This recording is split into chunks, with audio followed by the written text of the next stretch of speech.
seperti teman-teman bahwa saya juga sedang membangun aset hari ini gitu ya. Kenapa hari ini saya membangun aset padahal saya juga seorang self-employed gitu ya. Saya self-employed Bapak Ibu karena memang cita-cita saya dulu tidak pernah berbisnis, tapi cita-cita saya adalah menjadi seorang profesi. Sampai pada akhirnya saya bertemu dengan Armina Daily gitu ya. Saya difahamkan tentang ilmu miliarder gitu ya oleh leader dan mentor. Lalu saya mulai paham dengan konsep membangun aset. Nah, di sini Bu Arlini, saya nggak mau kalah. Kenapa saya nggak mau kalah? Aset yang berupa benda mati mungkin saya sudah punya Bu Arlini, tetapi yang istimewa di Armina Daily adalah aset yang saya miliki adalah manusia. Jadi aset yang saya miliki adalah manusia.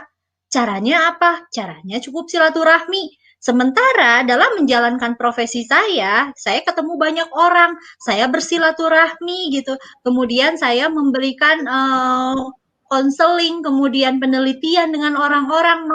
Pokoknya saya ketemu banyak orang. Kenapa tidak sambil saya bangun aset di sana gitu ya? Nah, lama-kelamaan kok ini kayaknya menyenangkan membangun aset di sini gitu ya. Jadi intinya gini, aset manusia itu sangat-sangat luar biasa Bu Arlini.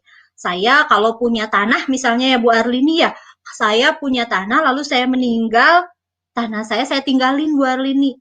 Nah, tapi aset manusia ini gitu luar biasanya gitu. Selain mendatangkan rejeki, tapi pada saat kita sakit ada yang mendoakan kita, kemudian juga ada yang menengok kita. Ini luar biasanya aset manusia gitu ya. Dan pada saat aset manusia ini seperti tadi pohon ya, kita siram terus gitu, kita rawat, maka menjadi tumbuh besar dan berbuah.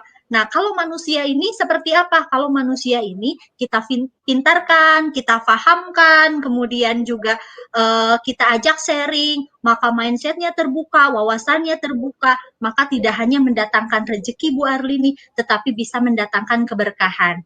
Itulah kenapa saya juga menjadi pelaku di bisnis ini. Begitu Bu Arlini.